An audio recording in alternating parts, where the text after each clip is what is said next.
You're all set. Go ahead. Okay, thank you. All right. I'd like to start by welcoming everyone to the February 21st meeting of the Committee to Review and Assess Zoning and Review the Town's Use of Regulatory Agreements. Start by reading the Mass General Law Statement. This meeting is being recorded. It will be rebroadcast on the Town of Barnstable Government Access Channel. In accordance with Massachusetts General Laws, Chapter 30A, Section 20, the Chair must inquire whether anyone else is recording this meeting, and if so, please make their presence known.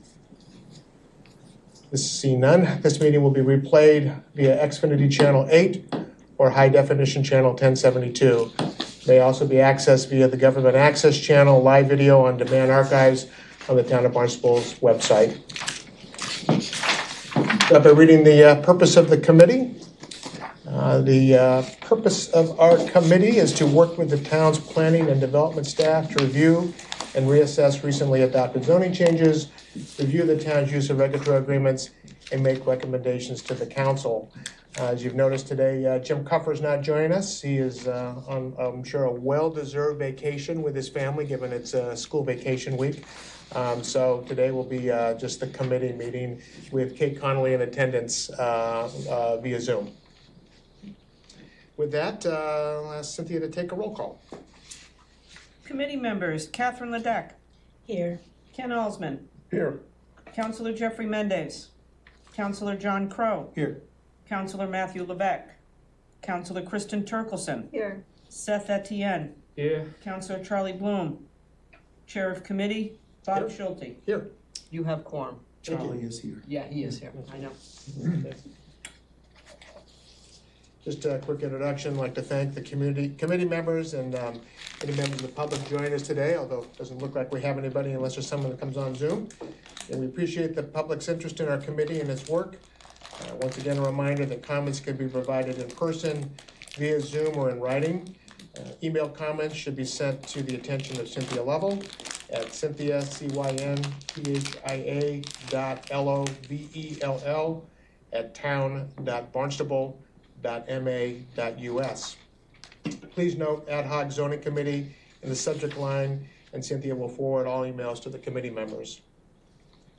Just a quick housekeeping. Like I said, I mentioned Jim will not be joining us today. Therefore, as we discussed at our last meeting, today will largely be a review and discussion of the topic outline that Cynthia forwarded to everyone yesterday. We have just 2 more meetings before we need to wrap up all of our work. So we're in the process now of starting to prepare a memorandum and recommendations to the town council. Any other thoughts, comments on housekeeping from anybody? No? Okay. Then I guess we will move to public comment. Looks like we don't have anyone here present in the room. Do we have anybody on Zoom for public comment? No, there is nobody on Zoom. Okay. The public comment Zoom will be closed. Only Kate Connolly will be participating via Zoom for the remainder of the meeting. Want to remind people, though, if they want to watch, they can continue to watch the video on either Channel 8 or 1072, or the video on the live streaming site at the town's website. Okay. As far as item number C, written correspondence. Cynthia received a couple of items just prior to the meeting. She's made copies of those. I know that I have not had an opportunity to review those, and I'm assuming no one else has. So we're going to hold those and ask people to review those, and we'll discuss them at the next meeting on March 14th. So hang on to those, and we'll ask Cynthia that. Won't need to recopy those for the next meeting. We'll save some trees on that, as well as the minutes later on. I'll ask, so no written correspondence than that. Any other comments from the committee members? Otherwise, we'll move to item D, which is to discuss the topic outline that was distributed. No comments? Okay. All right. Thank you. You should have in front of you, Cynthia, a copy of a topic outline. What I did was put this together after reviewing all the discussions that we've had, the notes from the various meetings. I met with Jim Kupfer last Friday morning to kind of go through some issues and then put together what I thought would be a good starting point for us to start talking about what the contents of the full narrative memorandum will look like for the town council. So what I'd like to do here, I guess I'll first ask, has everybody had a chance to take a look at this, at least give it a once over? Okay. What we could do maybe is start by quickly going around the room and like to note if anybody has, just quickly, briefly, if there's any significant or material changes, questions, issues you have. The items largely reflect Jim's comments from the draft memos he's prepared for us, which he based on, his understanding of the consensus opinion. While we had a variety of opinions, it was really kind of the consensus that had come out of the conversations. So we've gone through those, the key points, and then the very last section. Obviously, we didn't have the ability to review and detail every single thing in the zoning, but there were a number of items and issues that came up. So I think in the final memorandum, I'm intending to draft a section. We can talk about certain things that we might recommend the council to take a deeper dive in and look at. So maybe we can start, and I'll start to my left with Kathy, and just quickly go around. Again, if you have any major items, let's identify them, and then we'll come back to them and discuss them, but maybe a quick pass through here first on the memo. Okay, so I did look at it, and I think that it's just really well organized. We've been meeting for a long time and covered a lot of topics. This does a very nice job giving us a list of things that we've discussed in great detail. There's just a couple of recommendations I would have on page 5, the third bullet from the top, where it says tree preservation ordinance. Actually, it should say tree conservation for all land disturbing activities. It's very important to use the right words because they mean different things from a technical standpoint. And what we're really interested in is tree conservation for all land disturbing activities. I guess I caught that in the climate resiliency, the one below that, but Yeah. disturbing. Conservation for all land disturbing activities. Because it really needs to cover not just the building of buildings, but it also needs to cover land disturbing activities that occur around a building, which could be to add impervious surface where somebody didn't know they had to get permits, that sort of thing. The second item would be the next one where it says climate resiliency ordinance. I would say climate resiliency ordinance / requirements for all land disturbing projects. Ordinance / requirements. They mean different things. It kind of depends on where you put it, whether you put it in the zoning ordinance and it becomes a regulation, or you're requiring them to do certain things, different things. You want to have an option. You want to give them I don't want it to be so restrictive that you can only do this. Yeah. I'd rather that you look at it more holistically, And I'm going to note these as we go along. Sure. If anybody, as you go through here, if you want to send an email, I guess we need to make sure we do open meeting law. We need to send it to Cynthia, of course, yeah. and then I can incorporate those. Again, I'm going to flesh this out in the draft, which again, everybody will have an opportunity to take a look at that. To the extent we have any significant dissenting opinions, those will be noted in that. So everybody will have an opportunity to look through, the memo. So anything like that, but I'll make a note of those, Kathy. Got one more, sorry. No, Sorry. no.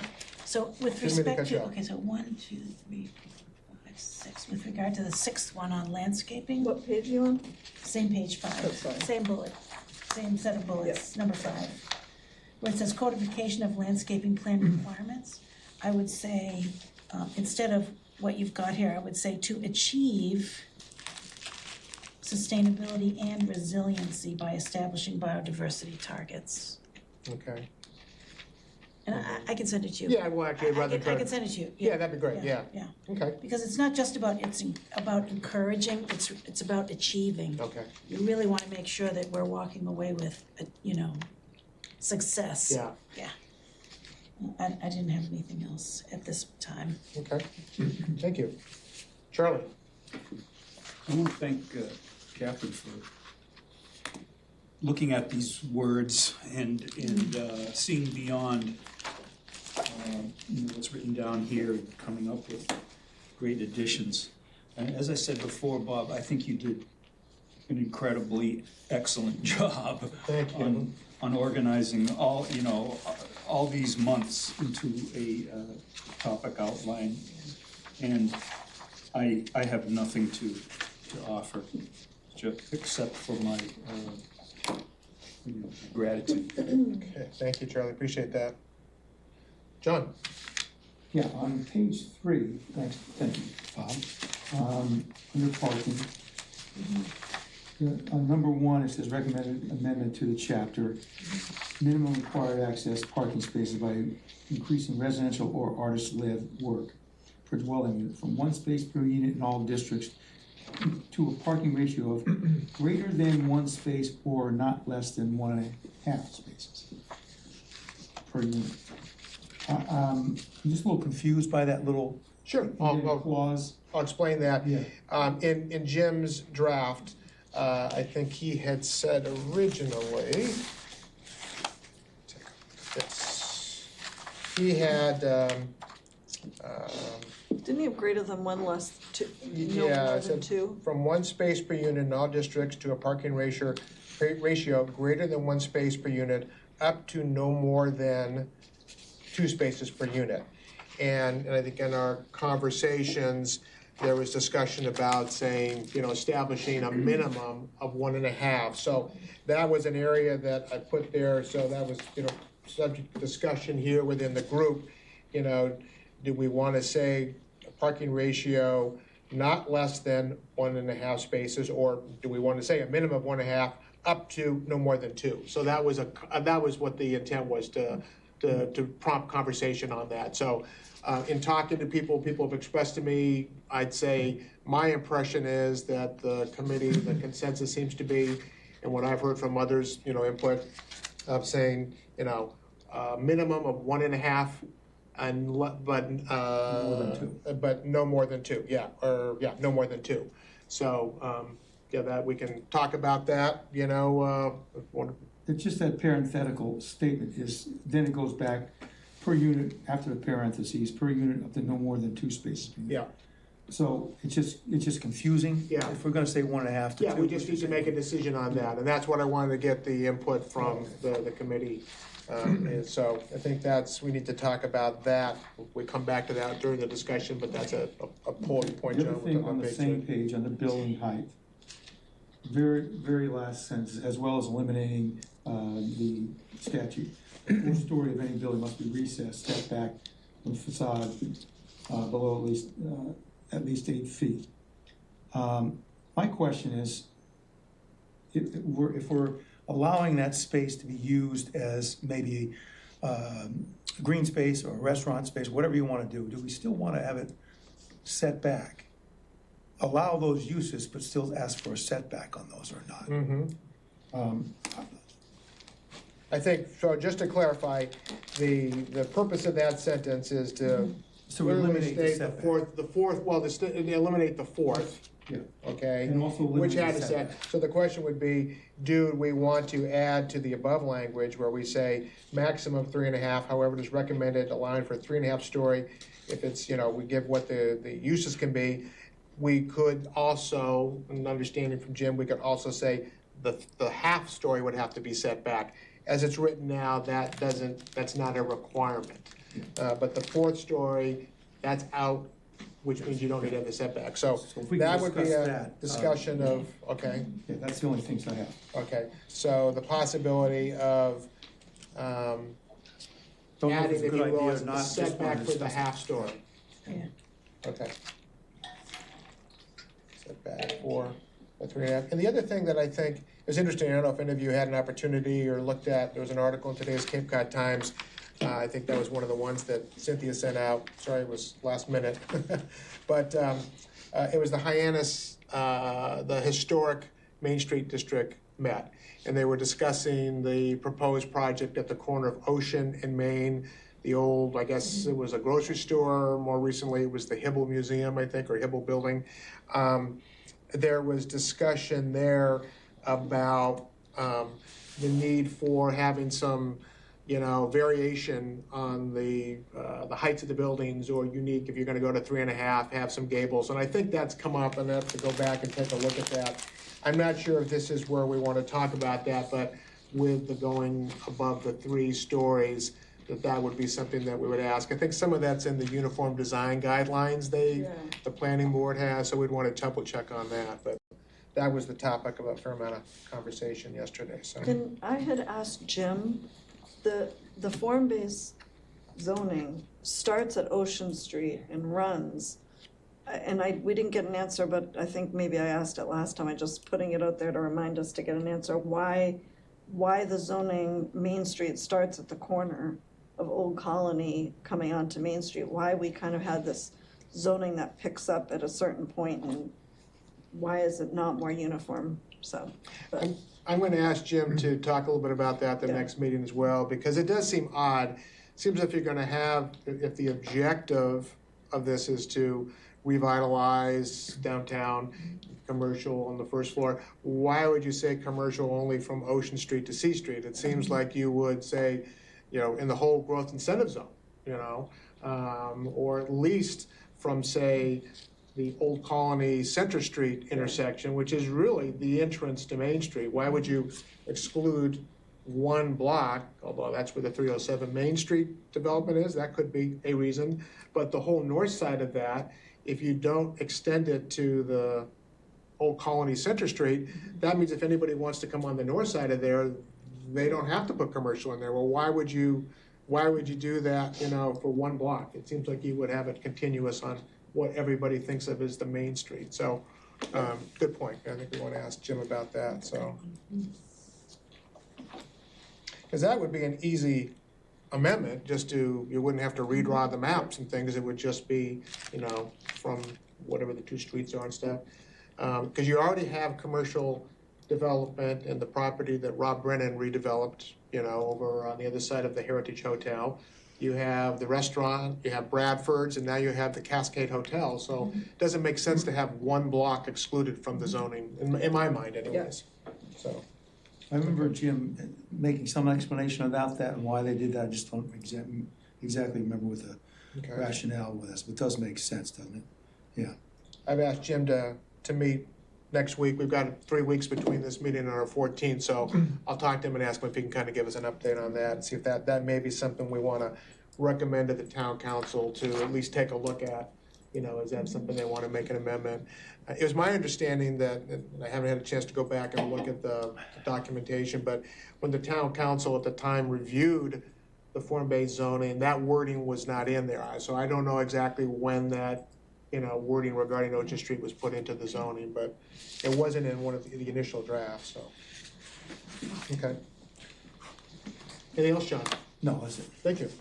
Okay. Seth? Yeah, I don't think it's gonna be any surprise at this table that I'm going to dissent with most of these points. So one, I'm more interested in what's the formal process for doing so in terms of critiquing a point that the committee proposes that I disagree with. I would say the process is, like everyone to state your thoughts and opinion on it. And then, as we discuss all the issues, like I said, there'll be an opportunity for everyone to state their opinion. Didn't expect there would be 100% agreement, but, we will reach a consensus agreement, and any significant material comments, we'll certainly note those in the memorandum. Yeah, I think it's more than likely I will probably list a point-by-point critique and lay out the secondary and tertiary effects that I can foresee being the effects of certain proposals in the memo. But most importantly, I would say the top bullet point on page 5. Page 5. Maintain existing zoning in primarily residential districts as identified by the public in the LCP process. I'm pretty sure I know exactly which comments that point is referring to, and I do question the basis on those opinions. And I say that primarily because, and it's almost a red herring that all of these amendments that we are proposing only affect Hyannis, but we do not touch at all for every other village outside of Hyannis. And if there are two things that are going to be a huge stumbling block in terms of just addressing the cost of living, it's single family housing zoning and parking minimums. And we should reconsider, at least review the wording in the zoning that says that homes in, say, West Barnstable, Osterville, Centerville, Katuitt are zoned for only single-family housing, so there's no diversity in the different kinds of housing, so maybe a condo, maybe a duplex. And then also the minimum lot size from 1 acre to 2 acres. So does a family of 4 really need 2 football fields just for themselves? While a family of 5 in Hyannis has maybe 900 square feet. And I'm all for density, but when we have amendments in the zoning that are limiting artificially housing and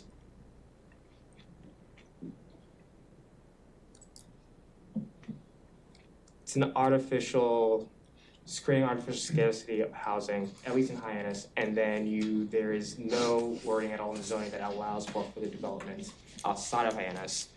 It creates a constriction market-wise of available housing, which has effects on who can live here in terms of the workforce. And more broadly speaking, taking a step back, feels like as if all the work that we've done here has gone to create a community that's only geared towards the senior retired. And that's whatever, that's a choice, that's an opinion, that's a stance, but I'm not entirely sure that we have thought about the consequences of doing so, especially with the macroeconomic situation that is happening outside of Cape Cod. So that is something that we should all take into consideration. At least that's where I'm standing right now. Sure. What is your preference? You said you wanted to put together, did you want to draft a response that you I'll draft a sent response, to you? yes. Okay, all right, okay, I appreciate that. I'm sorry. Can I ask you a Kathy, question? sure, You meant- by all means. So you say here, as identified by the public in the LCP process, unfortunately, I just can't go to every meeting. Mhm. And it's just not possible. It's just not possible. I'm already spinning around every day trying to pick where I have to go. So, as identified by the public, so there were public comments that expressed this from certain That was, sections, certain residential areas. I thought that they sent out, I don't know that it was just public comment though. I got the sense that they also sent out Some kind of survey or surveys, something. and most people indicated that they wanted single family yeah, I mean, I, residential, they wanted a protection of their single family. But the comment that I'm definitely referencing to was maintain single family housing zoning in Centerville, in Katuitt, in Osterville, in Marshall's Mills, in West Barnstable, and Barnstable, and they left out Hyannis. Well, because Hyannis allows for high level density, whereas those precincts and districts currently as zoned do not. So I don't think it was that they were trying to leave out Hyannis, it's that Hyannis, because of the sewer already being here, allows and permits for high density building. So the question would be, do we want to extend high density building in those other villages? Part of that would be infrastructure, sewer considerations, wastewater. And most people, when they were polled, said they'd like to maintain their single family zoning in the village that they live in. And I would agree with most of what you said. However, my reading of the situation is people who made those comments do not want any kind of increase in development, in the neighborhoods. And that's not just high density, that's just an extra duplex, maybe for a school teacher and her software engineering husband.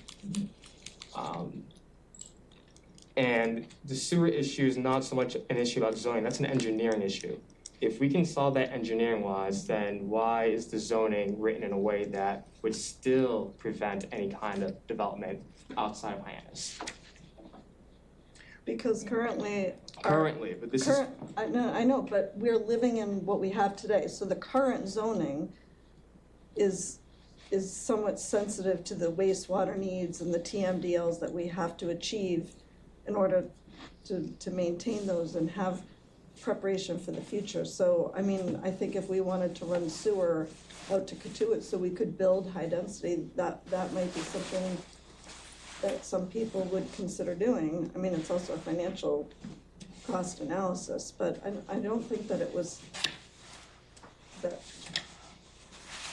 I mean, I think it's more complicated than just any one thing. I think, part of how we got to the 2-acre zoning, whether it be societal bias or not, was also to maintain our wastewater situation as it is. So, and now we're hearing, so we're dealing with that problem, but. I can see that. However, that's still an engineering problem that can be solved by engineers and people who are involved in wastewater. I'm not entirely sure why zoning needs to be involved in that. If we can solve that problem technically, then why is there still literature, I don't know what the fancy word for that would be, why is there still wording in our zoning ordinances that would prevent any kind of, and not even high density, but just more housing? Tell you what, a minute, let's put a pause on that, finish the Yeah. roundtable, and then we can come back and discuss that, because I'd like to get through everybody's comments on that first, so. I'd just like to just say one quick. Sure, sure. I appreciate what you're saying because it sort of brings out a sort of a sociological element that you may not even have intended. But, why is Hyannis always getting picked on and nothing is happening in the other districts? And I think there is there's a discrepancy there, and people live all over this town, and when they buy their homes, they buy them with a certain surety that nothing really drastic is going to happen. And that's a little bit of a sociological thing going on there too. But I do appreciate what you've said, because it does sort of point out that other places aren't necessarily getting the influx of density that Hyannis is getting. And why is Hyannis always the place where it's happening? I appreciate that. I have some supportive comments, but I'm gonna hold All right, until he lets us Thank you, talk a little Ted. Okay. more about it. all right. Kristen? I just had a couple of comments. I think when we get down to the decisions about what we include and we don't include are gonna kind of fix that. One being a comment about the parking, because that kind of confused me. And the other was a little bit about the height, moving from 4 to 3 and those kinds of things. But I think that will be fixed if we decide to maybe adjust the district boundary, because it seems confusing to me.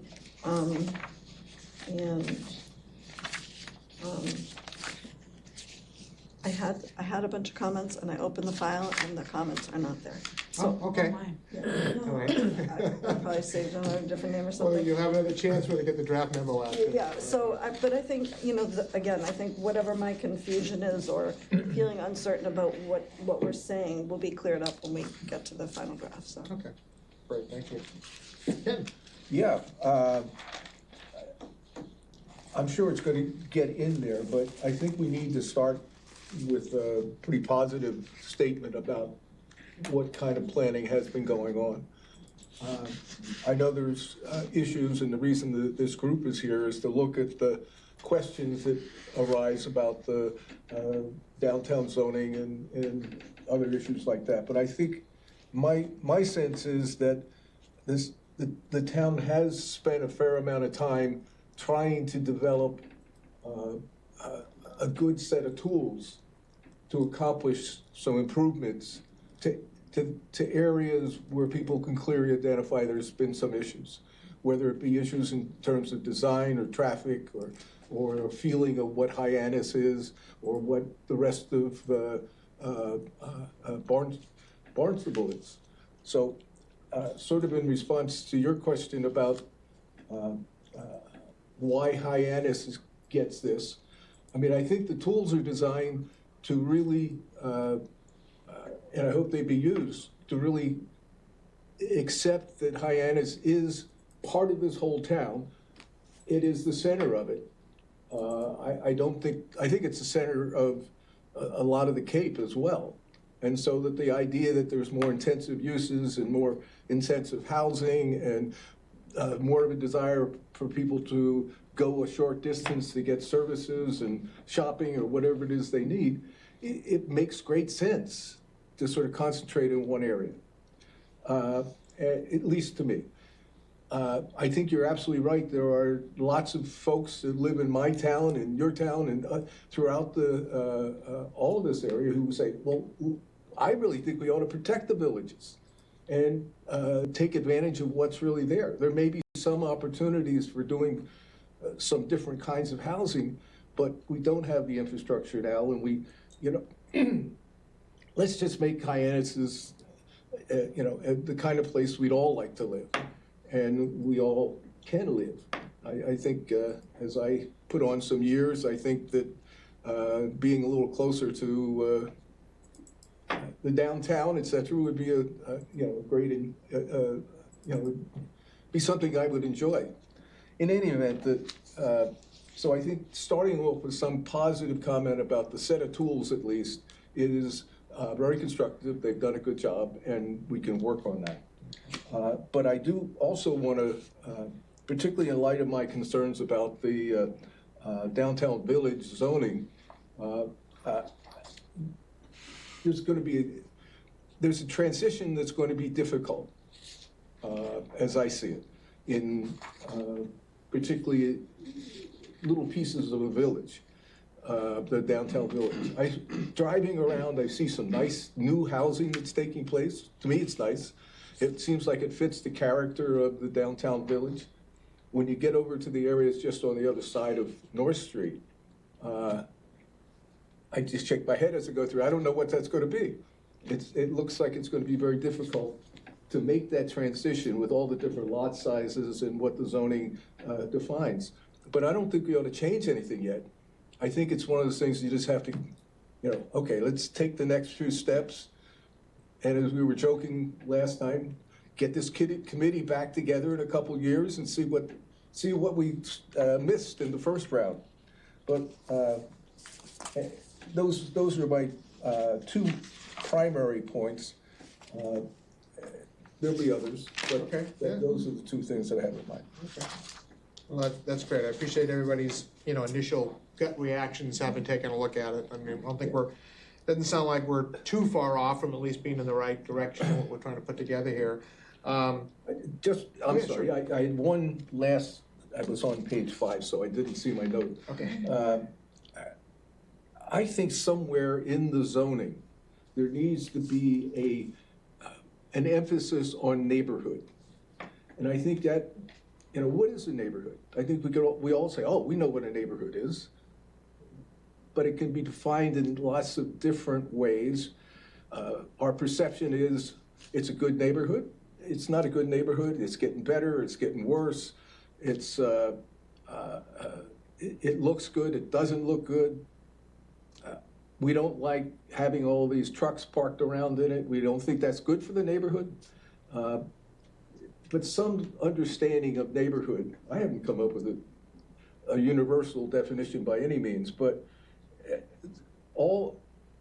I know we're talking about zoning, but I would say that probably 60% of what this group has been talking about has to do with neighborhood character, the looks of the neighborhood, the feeling of neighbors within that neighborhood, and that I know it overreaches what the bounds of this committee are supposed to be doing, but they're all linked. You can't separate them.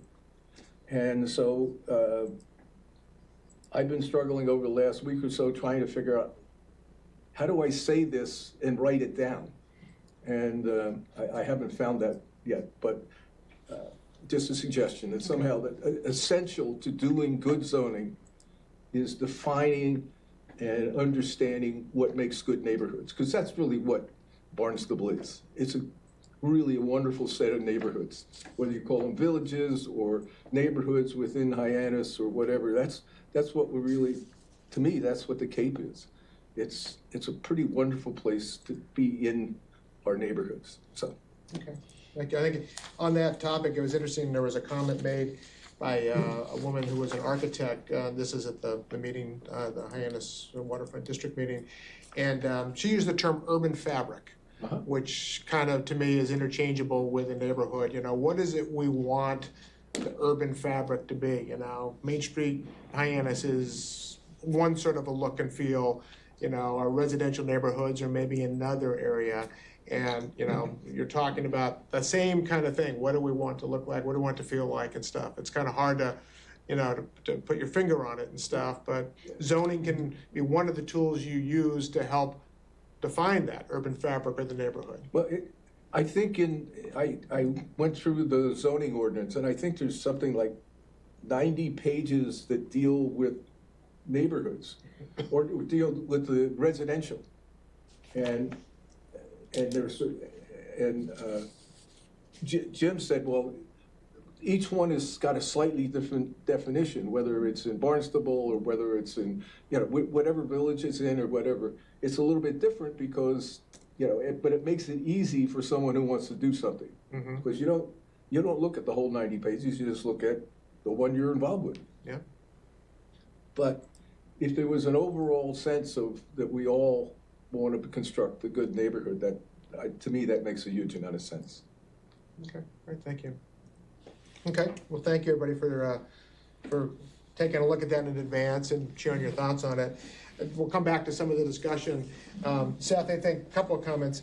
Your comment about, you know, focused on Hyannis, and you're right, some of the the more specific recommendations, I think, are focused on that. I think with the charter and the purview that the town council had envisioned in putting together this committee was, you know, they used the term recent zoning developments. And I think, you know, in talking to former President Penn and some of the others, I think a lot of the thought was the focus was on the downtown Hyannis. So I think that's why it's understandable to me that why we've kind of gravitated towards that. We made a point, at least I did initially in talking to Jim and Kate, to make sure that we weren't restricted to just downtown Hyannis, that we looked a little bit broader. Now granted, even though we've been at this for 8 going on 9 months, zoning is a huge animal, and there's no way this committee has the ability or the expertise to rewrite all of the zoning. So what we've tried to do is identify things that go outside of Hyannis, some of those things like, you know, the zoning outside of Hyannis, some of the things that Kathy's brought to our attention about the, you know, tree conservation, climate resiliency, which those can go outside of Hyannis. Commercial vehicle parking ordinances that, you know, go out to all of our neighborhoods. So it's not surprising to me that, you know, a lot of the focus of the recommendations, particularly the more specific ones, are going to be in the area that impacts downtown Hyannis. That's where the most recent zoning amendments have been. You know, the comment about the 2-acre zoning, you know, you used the term red herring. I think that's also used, if you look at the actual lots in town, it's not like we got a bunch of land here that everyone's gonna build 2-acre homes. There's very little that can be built in terms of 2 acres. Most of the lots, you go through the neighborhood you live in and all of our neighborhoods, I don't know many of us that live on 2-acre lots, and there's not a whole lot that can still be created. So, you know, while that is the zoning, you're right, that would be for new lots, but most of the lots are already subdivided. So we're not gonna have a lot of big 2-acre estates in town.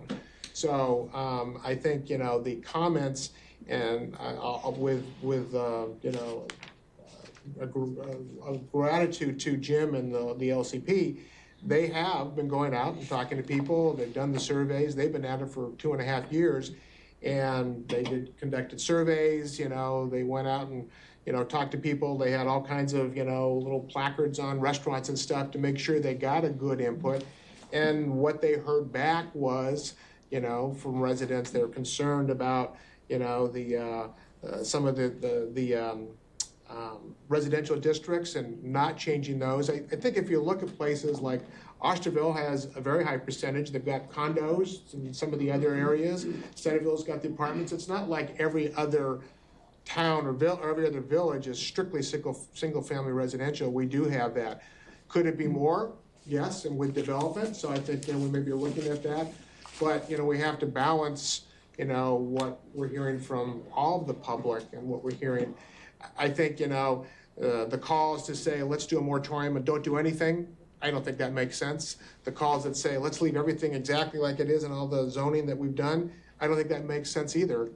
We're looking at, and I think the charter of this committee was to look at where we can make tweaks to improve the zoning. It's been in place for a couple of years now. We've had feedback from the community, from residents, from the businesses, and that's what we're trying to do, is address some of those issues. And again, it's not surprising to me that a lot of the focus is on some of the downtown Hyannis, because that's where a lot of the development is going. And like Ken has said, it's like any other city. You have a core and then you have neighborhoods around it. So that just general comments on my perspective, and not agreeing or disagreeing. I would guess that everybody in this room would agree that we do need to see more affordable housing, and that is a concern. But I don't know if you've read the report that the state released recently. They came out and said of all the places in the state of Massachusetts, Cape Cod really only needs about a 2.5% increase. The issue is largely how our housing is used. It states very clearly that I think we've had over 9,000 homes between 2010 and 2020 that we're taking out of the year-round housing stock. That doesn't include between 20 and 24. You want to venture a guess to how many more homes became rentals, short-term rentals or seasonal rentals? We have a lot of housing stock. The former housing director for the town of Barnstable said this several years ago. We don't have a housing stock problem, it's a use problem. And I think the state is now recognizing that, and even some of the housing folks, Hack and stuff, they were very reluctant to acknowledge it, but now even those groups are saying, we got a problem with the way the housing's being used. So I think, we need to take all those things into consideration and balance and come up with our recommendations. And that's how I view the work and the objective of the committee. So I see that. There's a lot of truth in what you just said. I just think it's also interesting that it also feeds into my point. We will propose amendments for change in Hyannis, but we'll keep things outside of Hyannis the same. We'll maintain it. You spoke about trucks being in the streets. From my memory, reading public comments in earlier meetings that we had, those trucks typically were always located in Hyannis neighborhoods, and comments that were complaining about those trucks were from residents in Hyannis. Now, are those trucks going out to, say, residences or properties in Marcus Mills, Osterville, Katuitt? If so, why?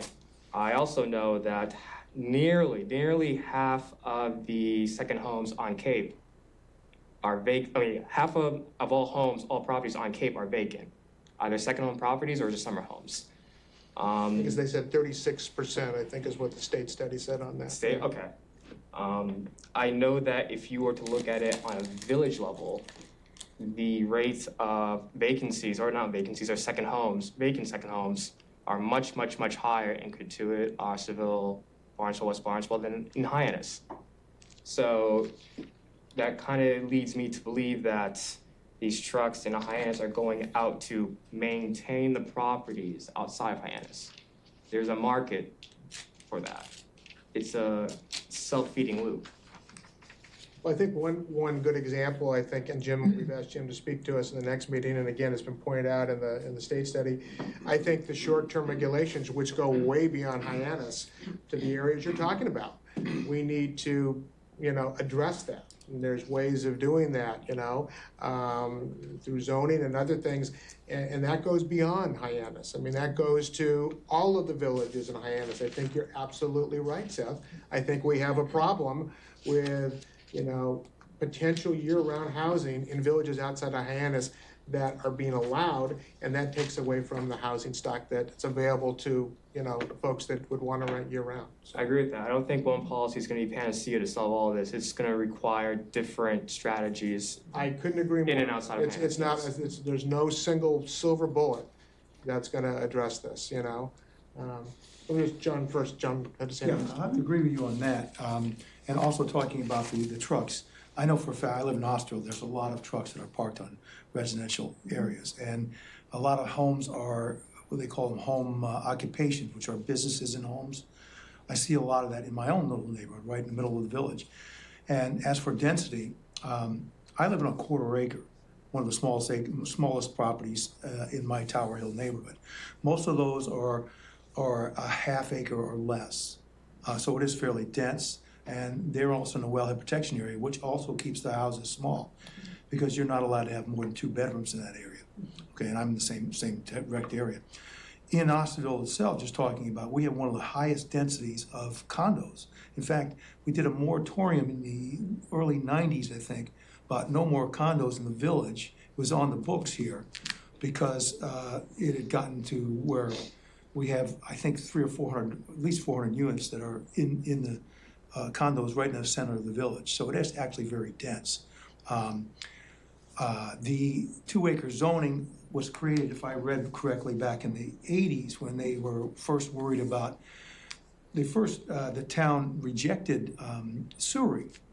And one of the reasons the Cape Cod Commission came in was created was to keep development to within reason, because that was one of the reasons why it was created. If you look at the Cape Cod Commission's original documents, they said, we're working to keep that, we don't get overbuilt here. That was one of the things they did. They've changed since then to other issues. The survey that Bob is talking about housing and what the people in those surveys wanted, it was 73%, 73.61% wanted more single-family homes. That was the highest response rate to any question. So it's a dichotomy. It's a question of whether the villages are seen as an attraction here. So is Hyannis. But the villages are seen as an attraction because they are not overdeveloped. Okay, and that's one of the things, people come from areas that are, highly developed areas to these areas, and that was one of the draws to coming here. So there's a bunch of questions about that, and the density that you talk about with a single family 2 acres. There are some big properties in Ossville, of course, and in the areas north of, and also I'd say by Oyster Harbors in that area, their largest acreage. Most of the acreage in the downtown area is smaller acres. So it is highly dense the way it is. People just don't realize it. And at this point, because I think we were looking at a bunch of different villages, and Osterville, other than Hyannis, was one of the most dense villages right now as it is per that area right around the village. So I think that's one of the reasons why people are concerned with keeping single-family housing, is that we've run into that problem already. And but I do agree with you. You were talking about the trucks and home occupations. That has become, because it's difficult for people who are starting businesses and growing their businesses, especially in the construction or the landscaping businesses, when they're starting out, to afford a place to park their vehicles. Because you have to have an office to do that, and most people don't have the money to purchase it, so they're trying to do it out of their homes. And this is causing strife in the neighborhoods. Is that it's not only in Hyannis, it happens a lot in Hyannis. But those people, I know for a fact, I got a neighbor next door who parks his construction in his property, and so it does happen everywhere. You just don't hear about it as much in the smaller villages. But I've been complaining about it for years. And I would think if we were to recommend the council to look at that, it wouldn't just apply to Hyannis. We'd want that for all of the villages, because that could be a problem everywhere. Yeah. One more thing is that coming next week on the docket is the housing production plan. And one of the items on the housing production plan is about maintaining zoning in the villages or not maintaining zoning. The production plan says that they'd like to see the higher density in all the villages, sort of like the form-based zoning be replicated through each other villages. And they named Ossville, they named Centerville Village, they named Barnstable Village, and I'm sure the other ones would have the same issue. So that's something that the council is going to look at actually coming on Thursday. And I just interject, I'm not advocating one way or the other, but one of the ways, I look at that is if, for example, I live in Centerville, where the Bell Tower Mall is now, and I'm not sure off the top of my head exactly how that's zoned, but you have apartment that's just been built above that. There are areas, I can see them looking at villages and saying, well, and Kathy, you and I have talked about this, let's identify an area where we want to try this out and change the zoning here and see how that works. And if it's a problem, maybe we don't want to do that rather than do a blanket change to everywhere because we don't know what the impact that's going to be. So, there's ways they could address that, if they wanted to do that without changing everything for the entire town. So just a thought. So, Kathy, you have comments? So as I've been listening to everybody and their comments after what you mentioned, Seth, I realize there's something that makes me uncomfortable about this statement here. When you say here in parentheses, it says, as identified by the public in the LCP process. So Where are you? on page 5, first bullet at the top. In parentheses, it says, as identified by the public in the LCP process. So I'm a word person. You have to use the right words in here because we want to make sure that when, and I'm saying you all, the councilors, when you all get this, that you know exactly what it is that we're thinking about, right?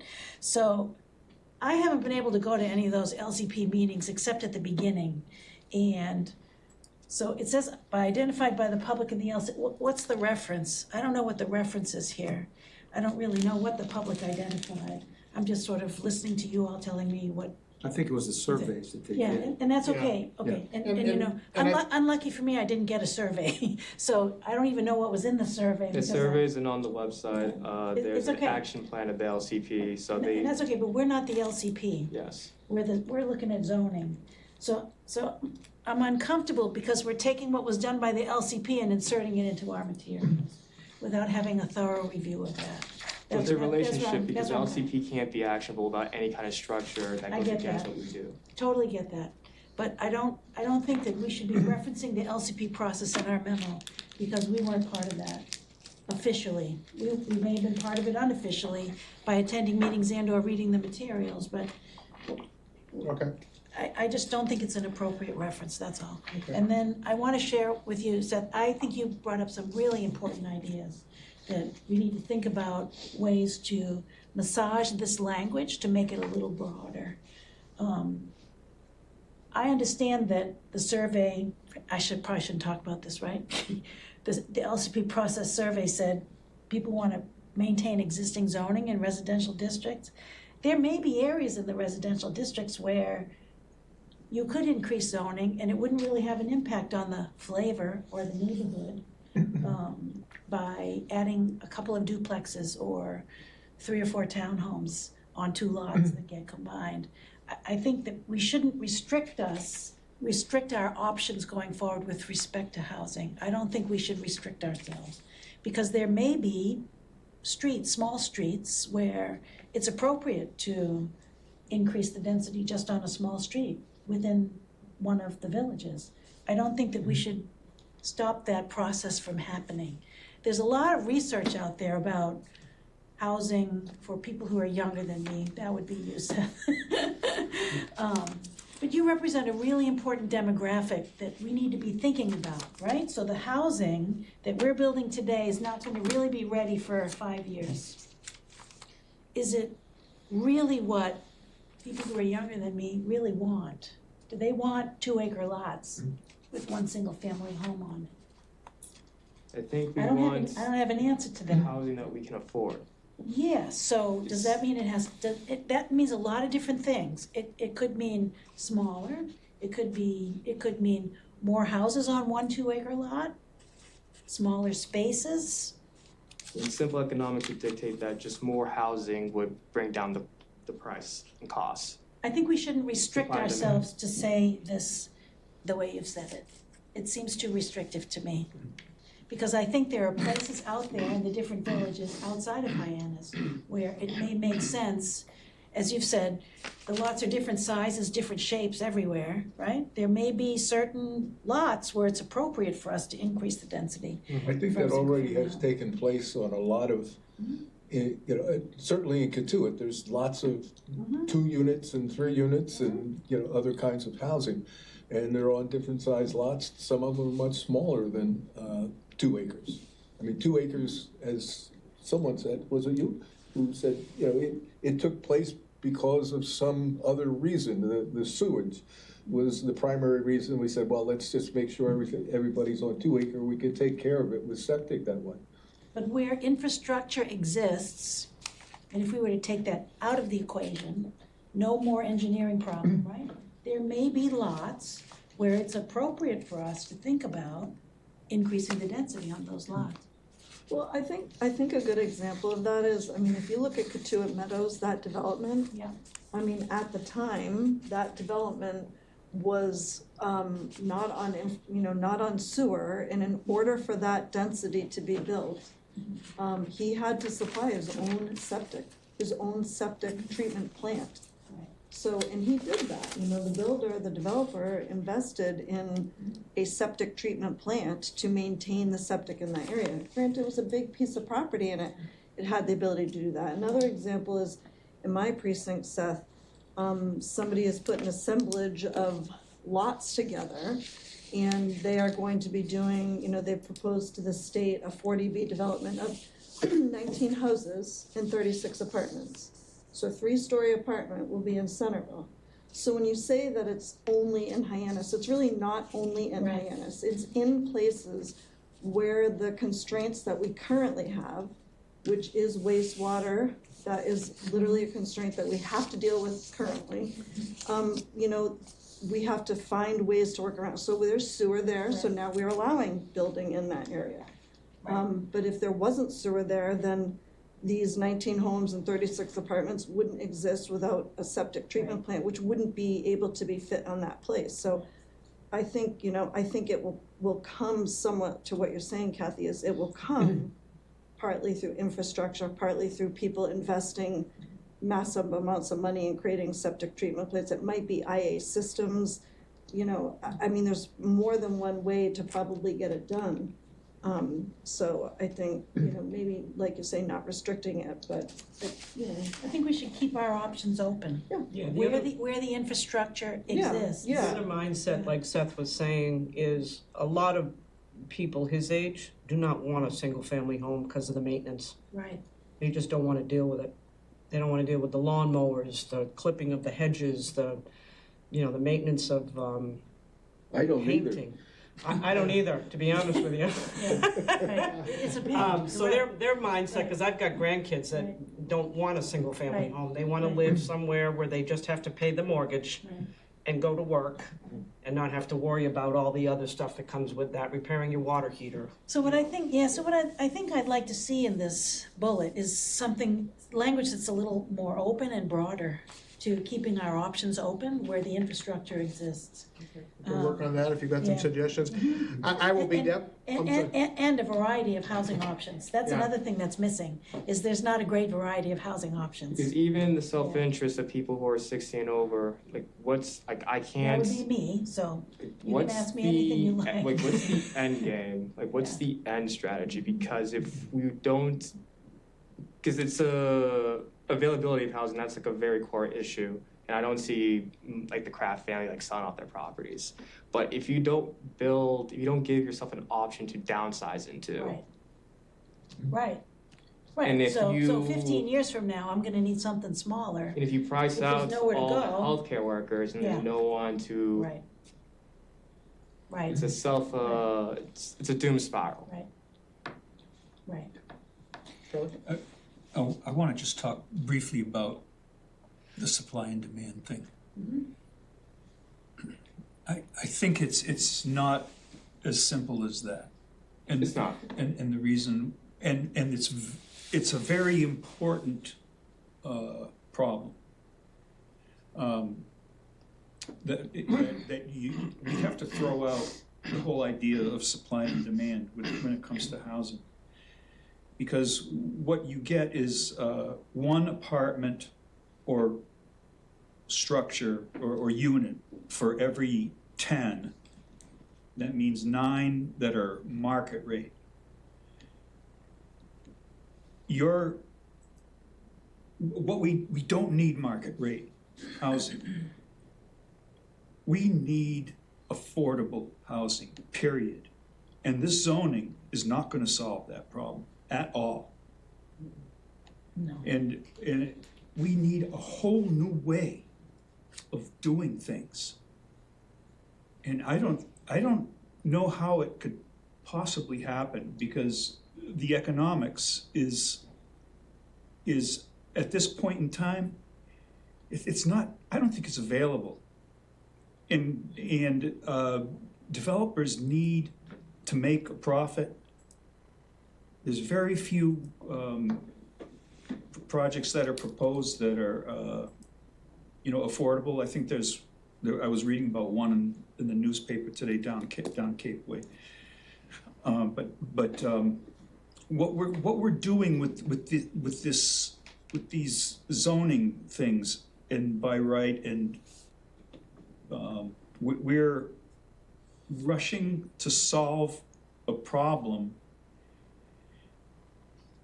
by making too many market rate houses, and that is going to drive up the cost of affordable housing, because the developers are going to want to make more and more of a profit. So you're going to find, affordable housing in the area of 100% AMI or 120. People are talking about those figures in terms of affordable. It's not affordable.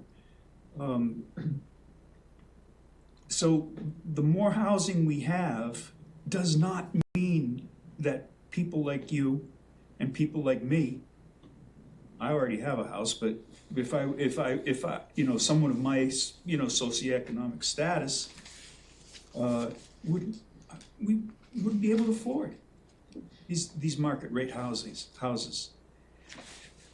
So we need to figure out a way to change the way things are done. And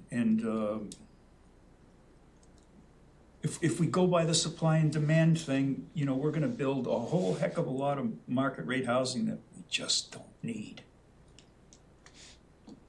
We need affordable housing, period, right now. If we rush to build as much housing as possible and put all these, every unit that goes to market rate is one less unit that should be going to affordable. And zoning isn't gonna solve the problem. I don't necessarily agree with that. I think there's a couple of things I would like to address. One is the fact that it bothers me that we're so tied to developers and relying on developers to create housing. And the housing market here in Canada is so different from what I've seen in Europe.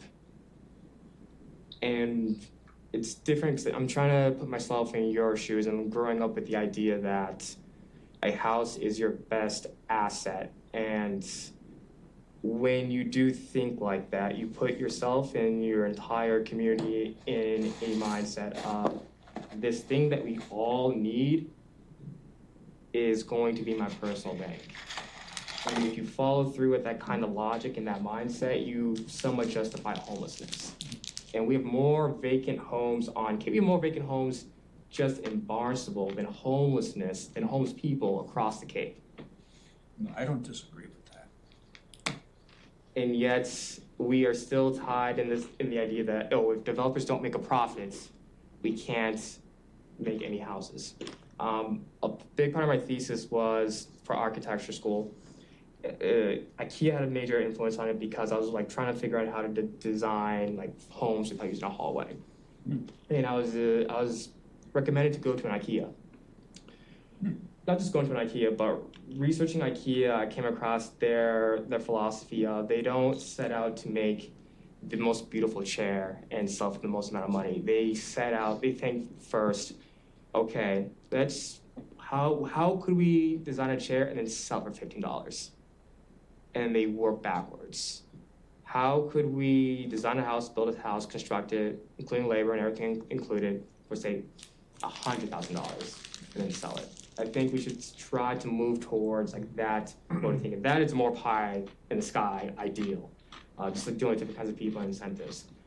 Because it also ties into the idea of market rate, and market rate isn't really market rate. It's more so this is the rate that the developer is going to set so that they can profit and like make back on their investment.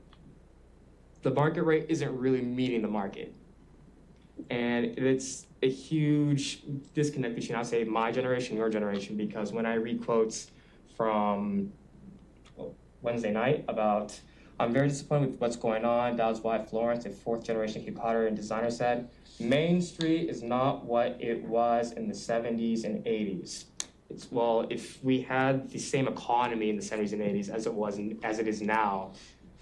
I don't even know what that means. It's whenever, at least I would say, people my age hear the words preserve, conserve, historic, you are being nostalgic of an era that we have to really put in its proper context that we do not talk about. And if we are trying to capture that magic, there are a lot of different variables that you need to change about today to go back into those times to repeat it. And even when we talk about AMI was a metric that was designed in the 60s. So there's a lot of things that are just truly outdated and are not.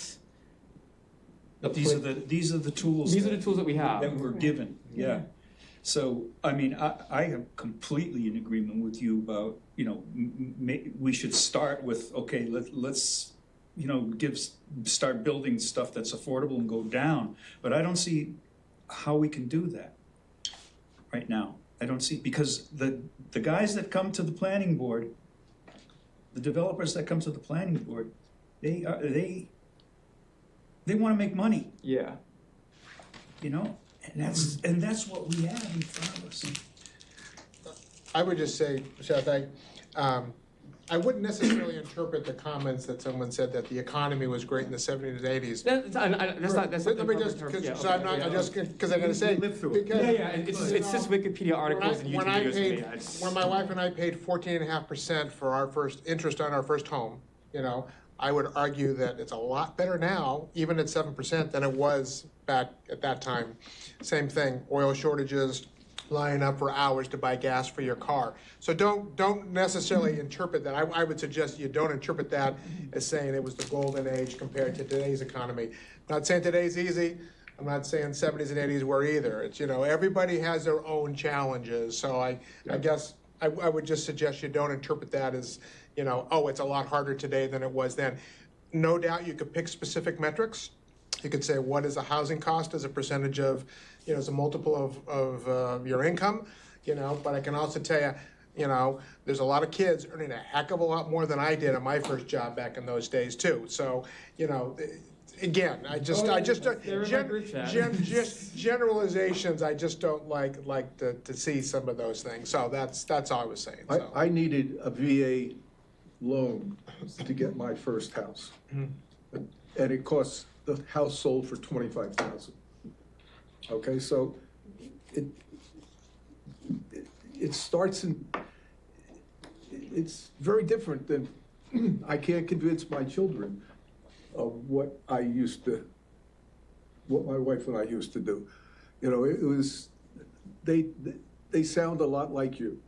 You are talking to someone who's in grad school for data science right now. So statistics is kind of my bag. So there's a lot of, and through this committee, I am learning a lot. Which you've also probably learned, Seth, is that you can find a statistic that will support anything you wanted to support. Yes. On both sides. So that's why you can't, necessarily say, well, here, this statistic, So. And I think the other thing is in our life experience, our perspective of life changes. So when I was 20, did I want to own a house? I didn't even own a car. So no, I didn't want to own a house. But here I am at 51 and I'm grateful to own my house. Does that mean at 70 I want to own a house? I don't know. I'm not 70 yet. So I think the statements are always from the perspective that you're living in, that you have up until your experience, with kind of a look back and kind of a forward focus. It's all skewed and there's so many different experiences. It's relational, it's where you grew up, it's how you grew up. It's, you know, I lived in Scotland for 3 years and people didn't own their apartments, they rented them. It was all 3 or 4 story flats. I mean, so when I was in my 20s, I was like, yeah, I want to own like a 3rd story flat. That'd be kind of nice. You know, but I just think it's so varied depending on where you lived. I mean, maybe your experience of living off Cape. So I think there's a lot of variety in everybody's experience. So I don't think any of us can speak for any one totality of the town. We're just coming with our own experience. So I think, you know, and I think that changes over time depending on our age. Here's a thought or suggestion I think we could probably all agree on. I think it kind of goes to what you're talking about, Seth, your comment about the developers and things. And I mentioned it, I think, one of the articles today, too, in the past. You see what Truro is doing out there, you know, where they're building a 53-unit project, 49 of which are affordable, okay? That's the one I was. Rather than building, you know, 300 units to get 30 or 1,000 to get 100. And that's a policy difference, you know. The town of Barnstable, as I understand it, generally has not wanted to get into the housing business. And I understand some of the rationale behind that. They'd rather see developers, private developers, build the housing. But you look at Truro, and I've talked to Jim about this, and Ellis Sampu mentioned it last time, the difference with that project in Truro is I think the town contributed the land to that. Now, I know, I've heard a lot about the town has excess land. I haven't seen, I don't know the inventory, I don't know how big that could be looked at. But a thought is that, you know, maybe the town needs to be thinking about how do we put some skin in the game through contributing some of that land, finding developers out there, and one of the articles I circulated earlier that there are developers out there that can build affordable housing at a much less expensive rate than what we've seen in Massachusetts. You've got 600,000+ a unit, where you've got other developers in other parts of the country can do it for 200, 250. We need to more aggressively reach out, find out who some of those companies are, who's building the one up in Truro. Town maybe needs to contribute some of the land to find a way to bring the cost down so that developers can make a profit and we can increase the percentage. The thinking of let's just get private developers to come in here and build as much as they need to build so that we hit our numbers, that just doesn't make sense, to me anyways. You put so much extra strain on our infrastructure, our roads, our water supply, our sewage and stuff. It just seems that we need to start thinking outside the box. I think we can all agree we want to be conscious, Seth, of the younger generation. At the same time, I know a lot of younger people, my kids, their friends, that they don't want to live in an apartment on Main Street, Hyannis. They would give anything to come down and buy a single-family home on the Cape with a yard. So I don't think you can generalize and say everybody in that generation wants to live in an apartment in Hyannis and wants to walk. Look at our planning director. He lives, you know, and I don't mean to talk about Jim, he's not here, but he and his wife live within walking distance of work, and they happen to have 2 cars. There are a lot of people, I think I said last time, my children, you know, they could not imagine living without 2 cars. They've got kids that go on each which way. We could never live like that. And they don't want to live in an apartment. You know, so I just don't think you can assume that everybody in the younger generation wants to live like that. Everybody in the older generation wants to necessarily downsize. I think there's a lot of people, I know when my wife and I bought our home, we bought a home, we didn't buy the biggest house that we could build, that we could buy, because we knew someday our children would leave and we wanted to live in a home where it would still be comfortable for just the 2 of us. Because we happen to have 3 bedrooms, we have kids who come and visit. We don't want to move to a 2-bedroom or a 1-bedroom house because we want to have that flexibility. And I don't want to be forced to move into, you know, a 1-bedroom house so I can, you know, free it up to somebody else. I just don't think that you can speak in absolutes for either the younger or the older or the in-between. You know, everybody has a different perspective. And I think we're finding a way to kind of balance those Well, perspectives. I know better not to speak in absolutes. I'm just saying that you, even in what you just said, you mentioned particular parameters. Jim and his wife. I know Jim is very educated, he's a professional, he's been doing this for a long time. He is in a small percentage of people who could probably be able to afford where he lives, with children. And with current demographic trends and how we are going, less people are going to college. Less, my generation and younger, we are having kids less.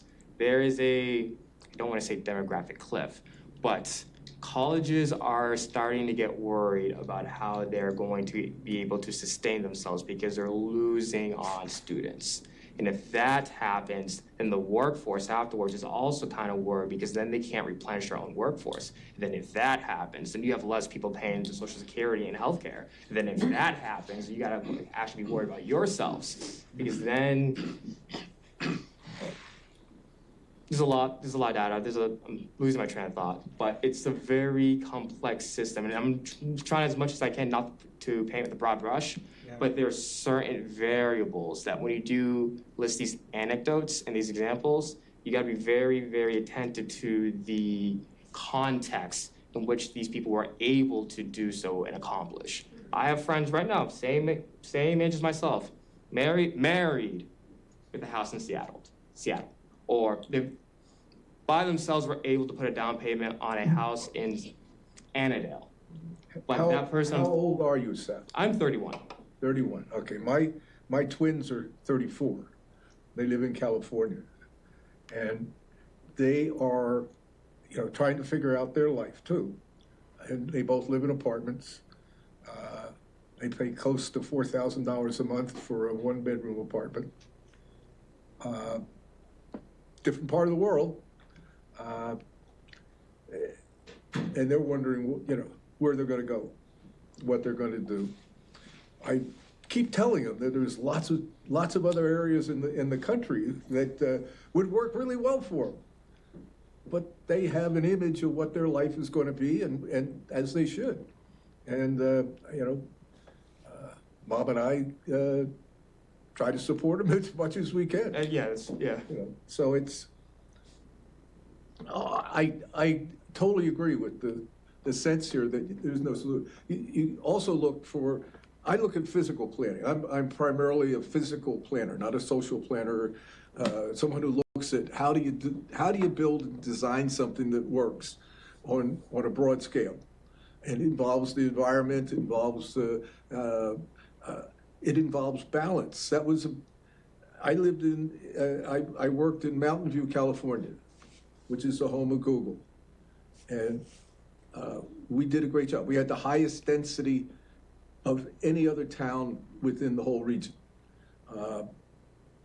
We always had a housing problem. Never stopped having a housing problem, but we never stopped building industrial either. I think there may have been a correlation there, but I think the same thing. When the governor came down right after she was elected, and she was making the pitch for, we're going to bring lots of new industry into the Cape.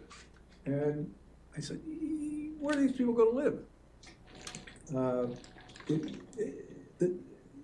It's so hard to think of all the solutions to all of the questions.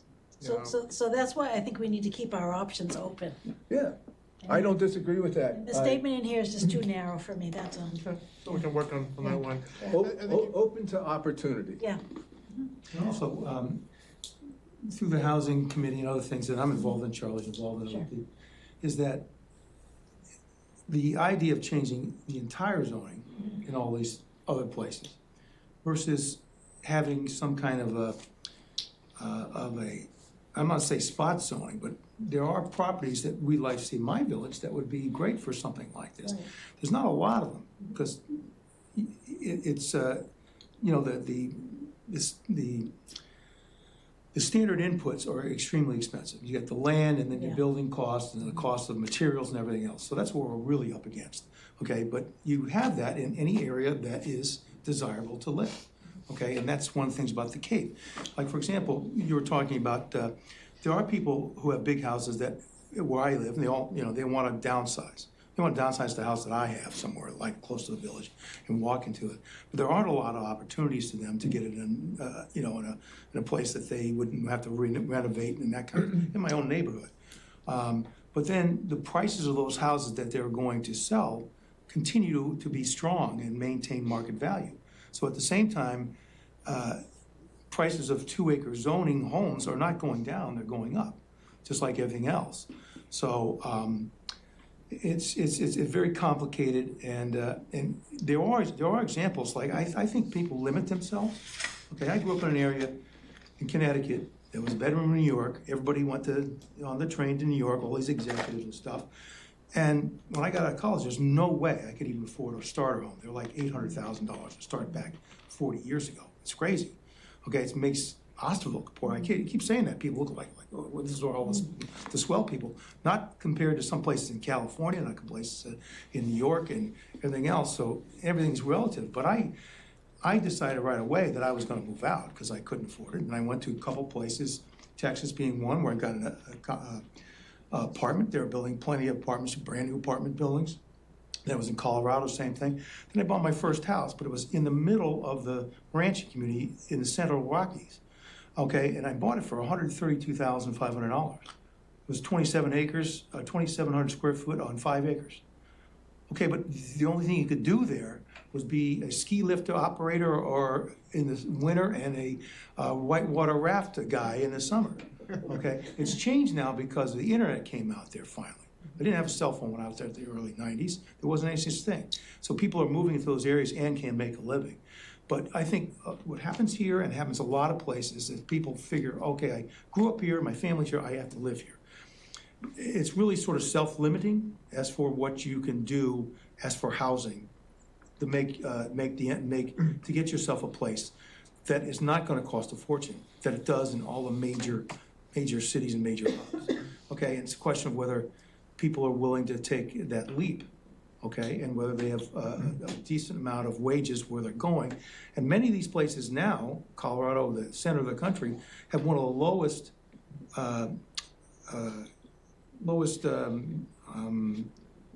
jobless rates in the country now. I couldn't believe when I heard Iowa a few years ago, it's like 2.1%. So there are places you can go. You won't earn your salary that you're earning in Boston, but then again, you won't relatively be much better off financially because your housing costs are much lower also. And there's great places to live. So it's hard to shoehorn low-income housing and affordable housing into areas that it is not affordable for almost anybody that lives. Okay, unless you're making a huge amount of money. Okay, so that's what you get in New York City, and you get in Connecticut places in South, Fairfield County, you get up here, and Boston, but there's plenty of other places. And I think, not to say we shouldn't try to do here, we are, but it's one of those things you got to realize supply and demand, and people want to live in certain areas, in resort areas, or they want to live whatever. But if everybody believes they grew up on Palm Beach near Mar-a-Lago, that they're going to afford a house, or somebody's going to buy one, it's sort of crazy, or subsidize them.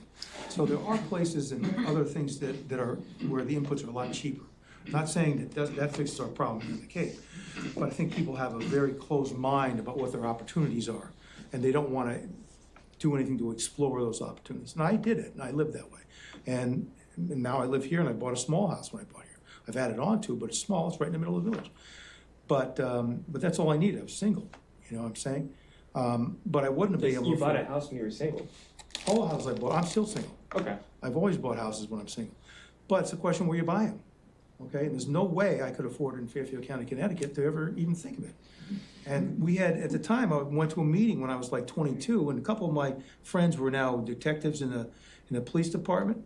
And they would come to me and say, well, you need to build us a house because we protect you and this is where we should live because we're here to protect you. Well, it's the same thing as anybody else saying that here, whether they're teachers or firemen or whatever, is that it's almost impossible to do, okay? And most of the people commuted back and forth to the city. And like I said, there are opportunities other places. And it's much easier to fulfill your dreams there. But I'm not saying, we're talking about here, okay? And I'm not saying, go find your way. But I've done it, and I've been through that experience. It was one of the best things I did, okay, because my value of my properties increased every time I bought one in a resort area. When I went to sell, it was worth a half or twice what I bought it for, because those areas are people that desire it. And they're people who've gone through careers and they're buying retirement homes, but they have the wherewithal after working 40 years to be able to afford them. So it can't be done. And it's a question of, trying to help out here is a different story. And everybody wants to live where everything's happening and where the jobs are, of course. But those jobs are now dispersing throughout the country. I think it'd be better if people thought more in a countrywide way about when they search for housing and where they're gonna live. That's getting off the path, so I know I used the term magic bullet earlier. I think if there was any kind of a magic bullet, and it's not one that we're gonna have, would be the job creation. And it's been brought to the attention of, the committee by some of the letters we've had and conversations we've had. The Cape for years, the Cape Cod Commission, other groups, we were one time gonna become the Silicon Sandbar, and they're gonna bring technology here. There's been so many efforts. I mean, if we could bring that, if someone could find a way to do that, we'd solve all of our problems, because people would have good jobs, they could afford the houses, and, that would be a way to address it. This committee, unfortunately, is not gonna be able to do that, so we've gotta find ways that we can make the situation better, by addressing the housing. But again, I hope Seth, I think we all are in agreement that we need to create more affordable housing. I think what we don't wanna do is destroy the complete culture and environment, all the things, reasons why people do choose to live here or visit here as well. To get to that point, it's gotta be some sort of a balance. So there's a lot of things that we're leaving vague that I would need like greater clarity on, just in order to agree with you. Yeah, Like, sure. who is the kinds of people that are coming to live here and who is visiting here? Because the visiting here implies that we have a strong tourist economy, an economy based around tourism, but that requires workers. And we already know from current data that about commutes. More and more people are commuting from off Cape. They can't afford to live here. So you mentioned the jobless rates out in Colorado, but those jobless rates, It was in Iowa at the time. in Iowa? Yeah. And the it's jobless maybe rates different now. don't tell you anything about the kinds of jobs, how much of those jobs are paying, and especially in relation to the rents or the cost of living of that particular area. You need like more information in order to get that. You mentioned starter homes. Starter homes we don't know, for millennials, that's an outdated concept. Like, you're just trying to get a home. You mentioned that you bought your house single. Right now, at least in Barnstable, you need the household needs to make $200,000 in order to afford a house. That's the soon. But that's why I bought it in Colorado. You see what I mean? I didn't Yes. need that I was on a regular salary as a Federal Express guy.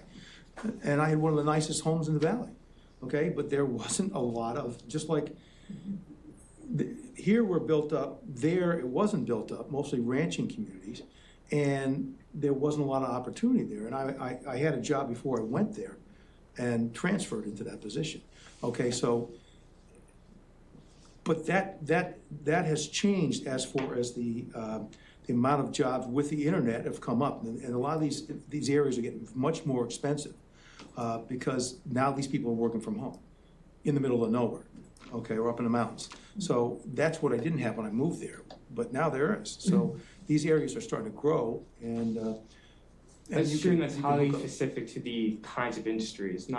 Most people are not in software development or marketing. Well, that's true, yeah, but a lot of them are, and But most people, like in terms, so if I had a graph that showed you the entire working Sure. population. Yeah. So this is a bad drawing. yeah, I know, I used to see those all the time. Maybe like You have the just this. highest and the lowest over here, and then there's the middle income. And the question is, these people can't afford to live in this area, these people can live anywhere, Yes. okay? So, but this is getting esoteric. It is esoteric. I think we gotta get We're going Yeah. to get back to the conversation about housing here and what we can do. And I think looking at what these people did in Truro might be a good example for us, and finding that, because we should be able to do something like, if they can do it. Okay, I'm not saying that the town, we don't know. We'd have to look out and see if the town can give or or comp the land to make it with a developer who can do that at a low rate and materials. And then we could have much higher percentage of affordable for those units. And that's what we're trying to do. We're talking about the, whatever you call that rate, inclusionary housing. So I think one way of That's doing one thing that we've is to gotta look try at to all do. creative ways to do the housing, you Yeah. know, bringing the town contribute to land. And then I think, you know, and again, I think this is consistent with, you know, the comments we had from Rick Presby and Laura Schufelt, and what I've seen and watching some of the housing is, I think, increasing the inclusionary ordinance, the percentage of housing. I think Lexington went to 15. Or even change the whole process behind that. Not 15%, not 20%, what about one for every 6?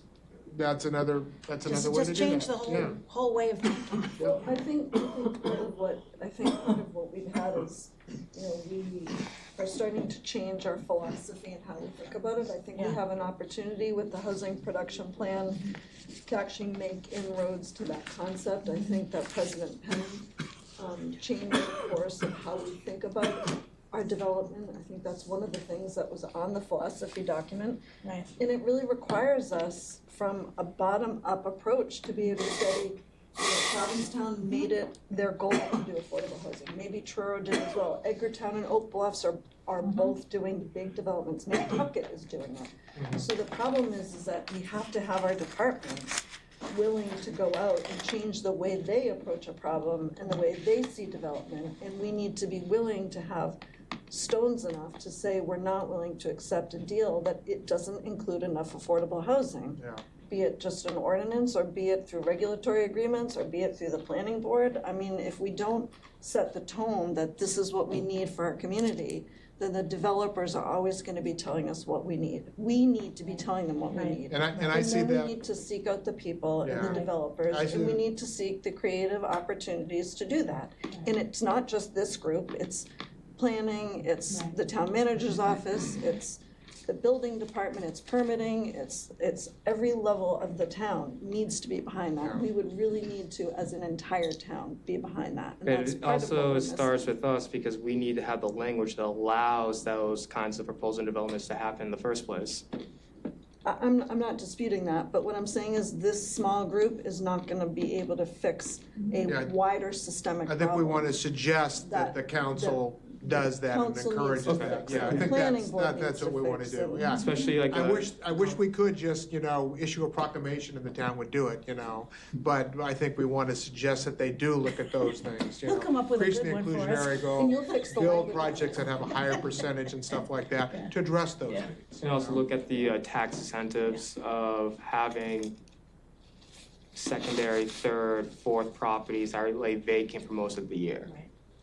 Well, I think that Yeah. will come down to the short-term rental issue. Short-term rentals, you know. Short-term so- rental, if we can make it prohibitive to do so to outside investors and people who are doing it only, well, and also for the people who buy a house. You know, there's, my neighborhood has a lot of empty houses during the wintertime, and they're not big houses, they're right around the village, they're the smaller ones like mine.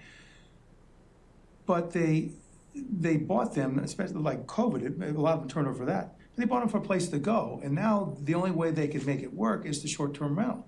Well, the idea is we've got to make it not work for people to do that. Okay, if you're gonna buy a house to live in it, that's great. But if you're buying it to take it off the market and use it, you know, I'm gonna retire in 20 years, and for those 20 years, you only use it for 3 months during the summer, we can make rules that make that prohibitive to do. And therefore, that house will come back on as a long-term homeowner will live there, whether it's owner or rental, whatever, but they'll have to rent, if they wanna rent their homes, they'll have to rent it year-round. And I think that extends to beyond just the housing. I know in talking to Jim, I think one of the articles that circulated a while back was one of the realtors that talked about a concern about a glut of the market rate. And in talking to Jim, it's my understanding that, you know, a number of the developers in town are beginning to be concerned with that with all the housing that's been proposed and some that's permitted, we're gonna find ourselves with a market glut, and it's gonna be they're gonna be forced to do short-term rentals and stuff to find a way to make money and stuff. We don't want that situation either. If we're gonna build this housing, we want it to be used by the people we wanna use it, you know, the locals and the younger people. We don't wanna build housing that just becomes short-term rental, you know, so I think that's a concern as well. And, you know, when I first talked to Jim, when we first started this project, we had the conversation that based, and this is 8 or 9 months ago, based on what he had seen, what had been proposed and what was getting permitted, we had already at that point pretty much achieved the economic development that the town wanted to achieve with the zoning changes. And we keep going much more, then we're gonna have problems. And here we are 8 or 9 months down the road, and it's taken that long to go through all this, all the committees, but, you know, it hasn't gotten any better. We're seeing more projects being proposed, so that's, you know, are those gonna be, those are the things that the developer, or some of the developers are concerned with. They're gonna find themselves with a glut of market rate housing or issues and stuff, so. We've got 1,000 units supposedly permitted Yeah. already. And that's a lot of units. I mean, that's huge. And most of, 90% are market level, if not more, market rate. So there possibly will be a glut. What's happened in the 1980s here? I had a friend who owned a condo, he lost his shirt here because there was, they just dropped in value because there was an overbuilding at that time. So we got to worry about that, but that's one of the things we can do with making sure that they cannot short-term rent. Okay, we can put a stipulation on those and during the process. And what was the other thing? And also increasing the inclusionary housing part. Now, that's gonna be a decision that we'll see if developers are, they're doing by the numbers, and they're not gonna make anything that they can't make a profit on, because they can't pay everything's about making a profit, because otherwise you can't pay your help, do everything else. But if, we gotta find that sweet spot where we can say it's 15% or 20%, that'll still have these people coming and wishing to build, and build those inclusionary units. Go too high, then it won't work for anybody, it won't get anybody. So I think we have to do some study on that. What's the inclusionary percentage that's a sweet spot that will get us the most housing, most affordable housing, but at the same time not put off developers? I went through the housing numbers with Jim last week, and I think based on the numbers, I think I recall them correctly, we've got about 22,000 units, housing units in Barnstable. So 10% of that for the protection, the safe harbor provision would be about 2,200. We've got about 1,500 affordable units, so we've got a deficit of about 700.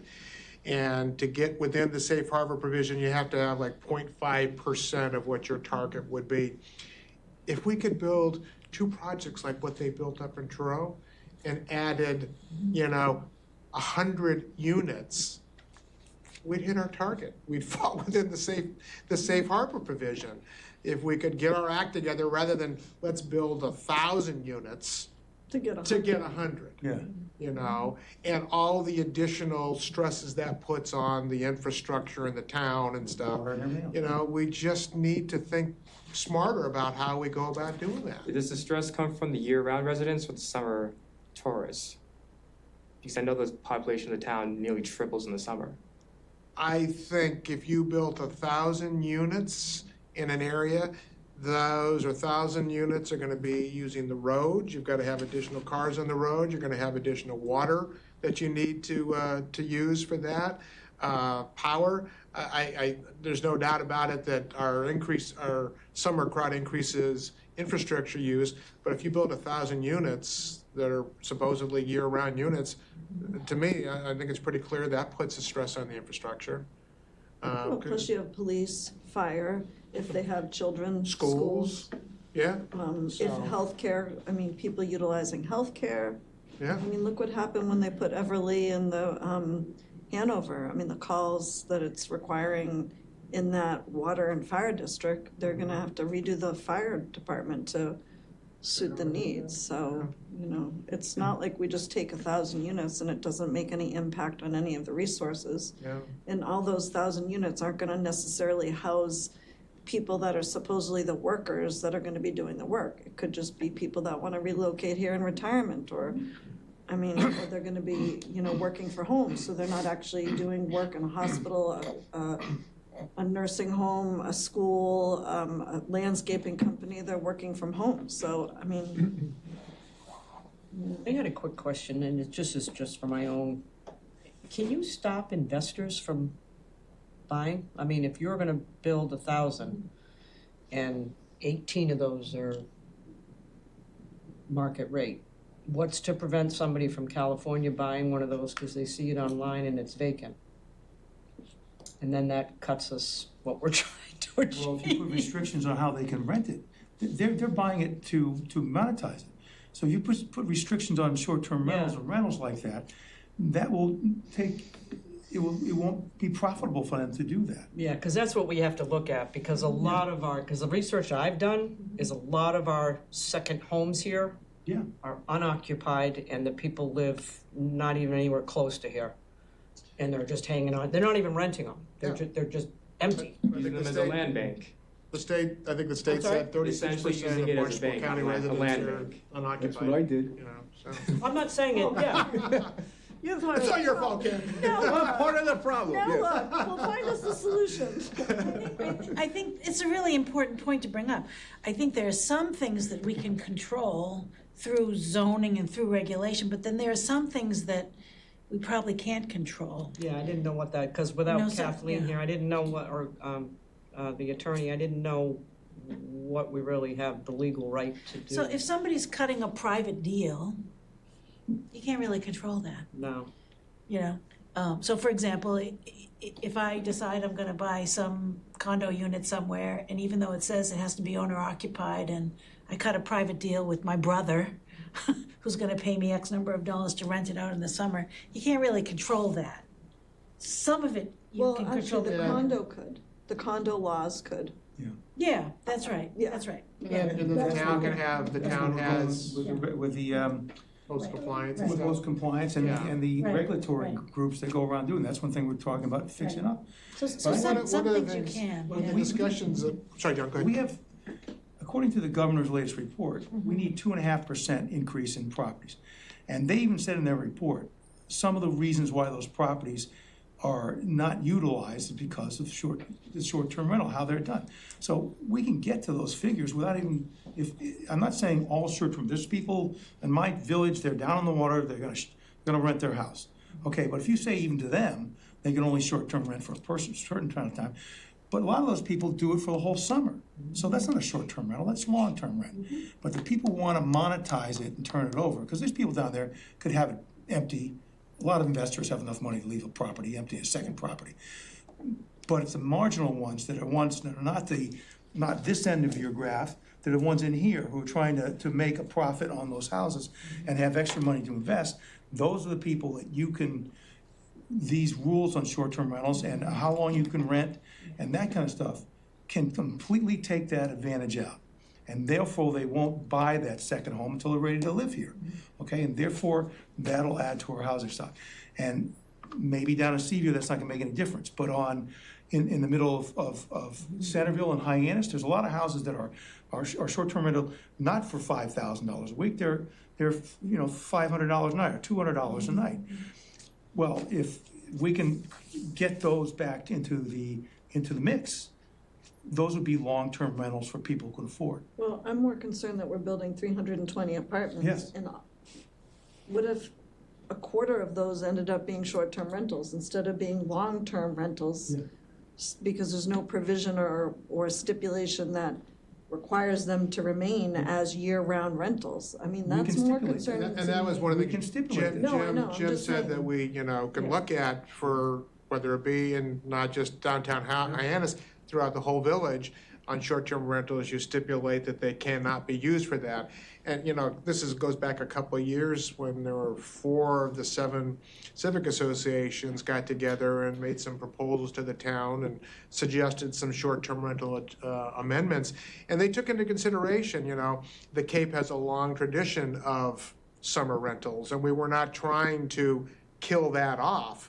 It was to find what are the ones that are the problematic ones. It's the 1 and 2 night ones. you know, it's the shorter term ones, it's the ones that do it, you know, just long enough to pay for the rent and then they leave it vacant the rest of the year. So there's ways to address those things, you know. You mentioned, John, some of the things that could be looked at, so. Did you not just tax it across the board? They're already taxed. Oh, not aggressively, to the point where it's 17.85%. more higher. Well, I don't disagree, but that doesn't help us. They'll pay more taxes, but the property won't come open. You see, it'll Just still be pass it on short-term to the rented. person renting. Well, and then there's a perverse incentive for the town, you know, they create a problem, but at the same time, by collecting More taxes. they put that towards the sewer fund, so we can address the sewer fund, so it's, it's difficult. I mean, the town, you could say, well, we can solve that problem by clamping down or having increase the tax, or stopping that, but then they won't collect the tax, that won't give them money to pay for the sewer, so it's a perverse incentive in my mind. I just find it hard to believe that there is not policy available, or there's not a case, a case study of using policy to disincentivize. There are all over the place. Oh, there are lots of regulations out there. Aspen. from I have a towns list and of them. stuff, Yeah. It's a long list about what Yeah. each, Of other, New York City, Barcelona, Yeah. San Diego, what all these places do. I don't have it with me, but there's a list. And this one says only, it must be your primary residence to rent it. Okay, so therefore, if it's your second home, you can't rent it. You Well, can rent it short term. Yeah. Okay, long term you can't. So those kinds of things. There's other, you can only rent for, 9 times a year, okay, 9 contracts a year. And none can be less than a week, and none can be, that kind of, there's all kinds of things you can do. But the point is disincentivizing that behavior, which is causing we've got 750 or something that are off the market right now, 9,000 or something in the Cape and Islands. Okay, so it's going to be a tough fight, but I believe that's the way we keep. You're not building any new houses. You're just taking the houses that are already there and making sure they're year-round rentals. Okay. I'm going to suggest, since we know Jim, we've asked Jim to speak to us about this and bring some ideas to the table at our next meeting. So I think this is a good conversation, obviously the state's identified it, housing experts are talking about it, it's an issue and stuff, and it's one of the things that can be addressed through zoning. So we want to talk about it some more, but let's see what Jim brings us to us at the next meeting and continue that conversation. So I guess, I'm very happy that we were able to get through the memo. Everybody got their thoughts on the table. I'd ask you to think about, you have a little bit more time. I know I didn't give you more than 48 hours to look at that. I apologize. But give some thought. Send your emails to Cynthia if you have any specific thoughts or suggestions. If you think that last list of items and item number 5 there, anything should be added to that or we want to talk about. Send it to Cynthia, and she'll send it to the whole group so everybody can be aware of it. Meantime, between now and our next meeting, I'm going to work on fleshing out a narrative memo. Again, it will go to everybody. Seth, please, send your thoughts to Cynthia to send to the group. I want to incorporate, all the opinions. Like I said, we may not reach a unanimity in everything, and we will certainly document any material objections and stuff, but we want to present to the town council what, I think is a consensus on the major points here, so. What's the rule on how many members of this group could get together? 3. 3? 5 is a quorum. So if you were to have a cup of coffee with Kristen at the local coffee shop and have a conversation, that's okay.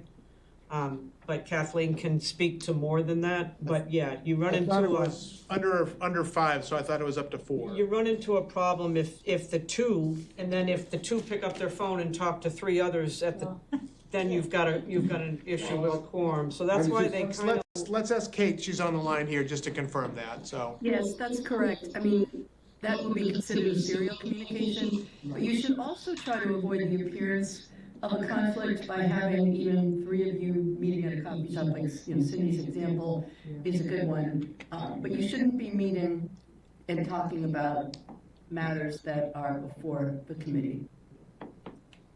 No, I was just thinking, is there any sense in a subcommittee to get together, a subcommittee of the subcommittee to get together to Yeah, you can do a finalize this subcommittee, last but- document or not? Yeah, you can do a subcommittee off of the main committee.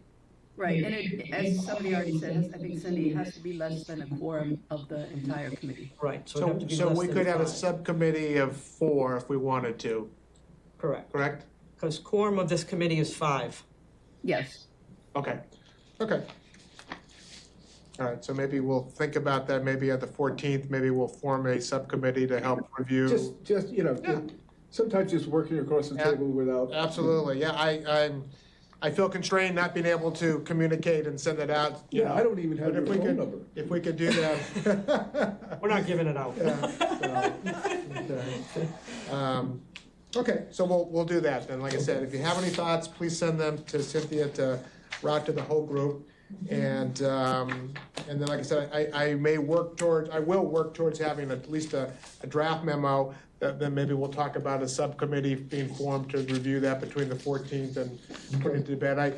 I did talk to President Tamish, and while the committee sunsets on the 31st of March, our last scheduled meeting is the 28th. I'm not gonna ask you to get together another time, but President Tamish said that he was not expecting a final memo on the 31st, that if we needed some time to finalize that, we could do that. So if we have a subcommittee for final review, and then there'll be a presentation, either I may do it, I may ask somebody else to join me, or maybe the subcommittee or whatever, if we do that, to the town council. So that'll be something that'll be scheduled, I would guess sometime, based on their schedule, sometime perhaps in April. I'd like to, once we get our recommendations, I'd like to get them in front of the council as soon as possible, because I think some of these are actionable, and I'd like to. How long do you get that think to it will them. take you to get the document together for the subcommittee?